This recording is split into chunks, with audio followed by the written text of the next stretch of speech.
Hey guys, welcome back to the BuzzerBot, and here I am bringing you a mock that I threw together while watching Terminator Salvation. And I drew inspiration from this from the Terminators, of course.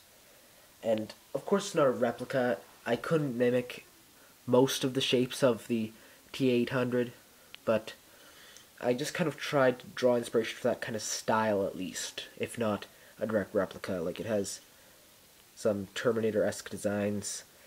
Overall, it ended up being kind of asymmetrical, especially the arms, because I was starting to run out of pieces. That's why I'm filming these reviews, in fact, because I want to disassemble some of my mocks, because I need the pieces. But that is, this is Polterheist, and it's a play on the fact that he has kind of a phantom look to him. And it's, of course, a play on words of Poltergeist, except it's Heist, because he's a criminal from the original 1.0 series, but this is intended to be a breakout mock, because even though he uses the original 1.0 building design, he's breaking out now during the 4th series. And this is Polterheist.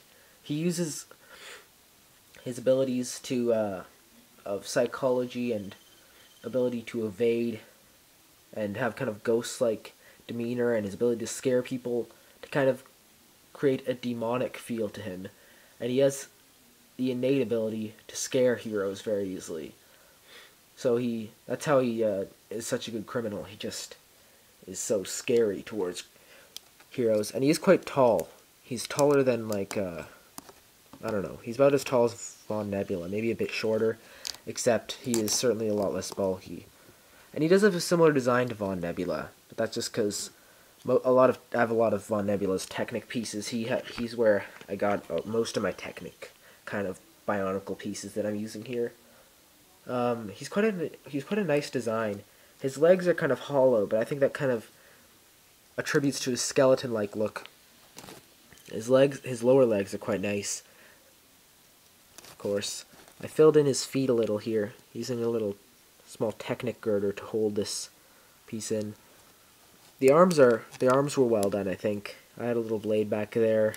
The forearms are quite good, because this guy has no skeleton pretty much. It's just a bunch of these standard kind of Hero Factory joints that have just been joined together by a bunch of Technic pieces. And here what I had to do was I had to make kind of like one of those elbow joints and add a standard straight out joint somehow. So it just took a bunch of experimentation with Technic pieces, but I ended up making kind of like the one-dimensional bending elbow piece. Now, this thing may be just kind of hastily done and asymmetrical, and some would call it kind of an ugly mock, but it certainly does represent an interesting feat of engineering, if not a good one, I think. Like, the lower legs were done well, the lower arms were done well, upper legs and upper arms were kind of cheaped out on, I'd say. I took the head from Bionicle Skrull just because I wanted to make a skeleton-like head like the Terminators, but haven't figured out how to do that. So I just ended up using Bionicle Skrull's head, which is only black mask other than Von Nebula's, which I had. And Von Nebula's looked too big and just looked too much like Von Nebula. But thanks for visiting the BuzzerBot. Hope you enjoyed this mock. So, bye.